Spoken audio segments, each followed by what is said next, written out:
का केस पढ़ेंगे। ये based incorporation of the company and principle of lifting corporate veil के ऊपर, ठीक है। तो जो आरन सोलोमन था वो सोलोमन थे वो बिजनेस ओन करते थे, होल सेलर थे, ठीक है। उनका बिजनेस अच्छा चल रहा था, बट कंपनी को फॉर्म करते हैं, इनकॉर्पोरेट करते हैं according to the company act. And वहाँ पे 7 शेयर होल्डर्स थे, सोलेमन की, इनकी वाइफ, उनके डॉटर्स और उनके 4 बेटे। और फिर उसके बाद ओनरशिप ऑफ द कंपनी, तो उनका मैनेजमेंट कौन करता था, तो सोलेमन खुद सबसे ज़्यादा शेयर रखे थे, अलॉन्ग विद हिज 2 सन्स उसको मैनेज करते थे। अदर मेंबर्स के पास में एक शेयर्स थे। वो अपने शू बिजनेस को सेल कर देते हैं एंड 40,000 पाउंड्स उनके पास रहते हैं, जिसमें से वो 20,000 शेयर्स में इन्वेस्ट करते हैं, £1 ईच शेयर, और 10,000 कैश में इन्वेस्ट करते हैं और 10,000 वर्थ के डिबेंचर्स खरीदते हैं, जो कि उनको सिक्योर क्रेडिटर बना देता है इस कंपनी का, ठीक है। उसके बाद फाइनेंशियल ट्रबल्स फेस करती है कंपनी, जिसमें से क्या बोलते हैं, बहुत ज़्यादा मतलब रहता है, फाइनेंशियल ट्रबल्स रहता है। तो उसके एसेट्स के वर्थ कितने होते हैं, 600 पाउंड्स, बस उनकी लाइबिलिटी 1700 पाउंड रहती है, ठीक है।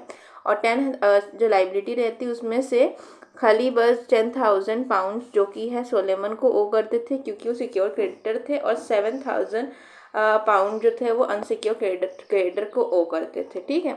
तो जो अनसिक्योर क्रेडिटर थे वो आर्ग्यू किए कि सोलेमन और उनकी कंपनी सेम एंटिटी है, तो सोलेमन को प्रायोरिटाइज नहीं किया जाएगा एज ए डिवेंचर होल्डर, और सिक्योर होल्डर उनको रिपेमेंट पहले नहीं किया जाएगा, ऐसा क्लेम था अनसिक्योर क्रेडिटर का, ठीक है। फिर सोलेमन डिफेंस में ये बोले कि ये जो क्लेम्स कर रही है कंपनी वो सेपरेट लीगल एंटिटी है, और जो कंपनी है वो सेपरेट लीगल एंटिटी क्योंकि वो ड्यूली इनकॉर्पोरेट की गई थी एंड वो इंटाइटल्ड है सिक्योर क्रेडिटर के जैसे, ठीक है।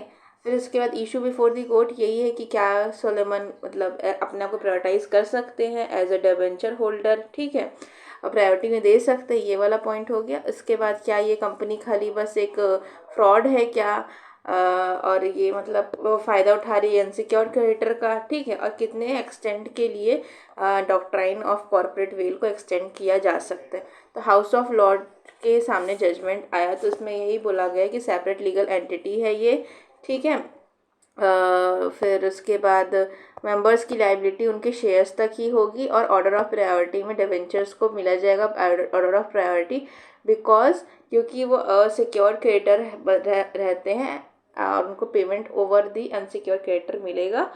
And the companies function financial trouble और जो होगी वो सोलेमन की राइट को एज सिक्योर क्रेडिटर चेंज नहीं कर सकती, और यहाँ पे कोई भी फ्रॉड डिटेक्ट नहीं किया गया था, because the company was legitimate business entity, और उस क्या बोलते हैं, भले इवन दो सोलेमन के पास में सिग्निफिकेंट कंट्रोल था।